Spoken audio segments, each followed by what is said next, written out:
കഴിഞ്ഞ ദിവസം എനിക്കൊരു കോൾ വന്നു. എനിക്കൊന്ന് കാണണം, 1-2 കാര്യങ്ങൾ സംസാരിക്കാം. ഒരു ബിസിനസ് ഓണറുടെ വളരെ സങ്കടകരമായ ഒരു വിഷയമാണ് അദ്ദേഹം പറഞ്ഞത്. എന്നോട് പറഞ്ഞു, എനിക്ക് കഴിഞ്ഞ 2025 കൃത്യമായ ബഡ്ജറ്റ് ഉണ്ടായിരുന്നു. അതോടൊപ്പം തന്നെ എനിക്ക് അത് ടാർഗറ്റ് അച്ചീവ് ചെയ്തു. പക്ഷേ ഈ എൻഡിൽ നോക്കുമ്പോൾ സാലറി കൊടുക്കാൻ പറ്റുന്നില്ല. വളരെ സ്ട്രഗിളിങ്ങിലൂടെ പോകുന്നു. അതോടൊപ്പം തന്നെ ക്രെഡിറ്റ് കാർഡ് ഉപയോഗിച്ചിട്ട് അതിൽ നിന്നുള്ള എമൗണ്ട് എടുക്കുന്നു, ലോണ് ആവുന്നു. എവിടെയാണ് ഇതിൻ്റെ മിസ്റ്റേക്ക് വരുന്നത് എന്ന് കണ്ടുപിടിക്കാൻ പറ്റുന്നില്ല. എവിടെയാണ് പാളിപ്പോയത്, അല്ലെങ്കിൽ എവിടെയാണ് തിരുത്തേണ്ടത് എന്ന് അറിയാൻ കഴിയുന്നില്ല.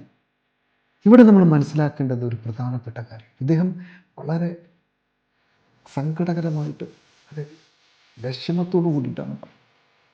അപ്പോൾ നമുക്ക് ടാർഗറ്റോ അതല്ലെങ്കിൽ ഒരു ഗോൾ സെറ്റ് ചെയ്യലോ അല്ല പ്രശ്നം.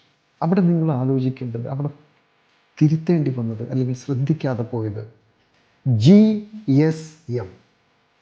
നമുക്കെപ്പോഴും വളരെ മിടുക്കന്മാരാണ്, നമുക്ക് ഗോൾ സെറ്റ് ചെയ്യാം അല്ലേ? ഗോൾ സെറ്റ് ചെയ്തു, അതോടൊപ്പം തന്നെ വലിയ സ്ട്രാറ്റജി ഒക്കെ നമുക്കതിനകത്തുള്ള വിഷൻ അതേപോലെ തന്നെ പ്രൊവൈൽസ് ഒക്കെ ഉപയോഗിച്ച് അതും നമ്മൾ സെറ്റ് ചെയ്തു. അത് മാത്രം നീങ്ങിയാൽ പോരാ. GSM ഗോൾ റെഡിയാണ്, സ്ട്രാറ്റജി ഓക്കെയാണ്, പക്ഷെ മറ്റൊരു കാര്യം കൂടി ഉണ്ട്, മൂന്നാമത്തെ കാര്യം.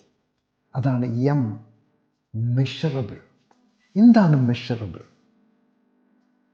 നമ്മളൊരു കാര്യം അല്ലെങ്കിൽ ഒരു ഗോൾ സെറ്റ് ചെയ്ത് കഴിഞ്ഞ് സ്ട്രാറ്റജി അപ്ലൈ ചെയ്ത് അതിന് ശേഷം നമ്മൾ വിലയിരുത്തേണ്ട, അല്ലെങ്കിൽ നമ്മൾ എല്ലാറ്റിനെയും ഒരു മെഷറബിൾ ആയിരിക്കണം. അതെങ്ങനെ മെഷർ ചെയ്യാം എന്നാണ് നമ്മൾ പഠിക്കാൻ പോകുന്നത്. Gap analysis. Okay, thank you.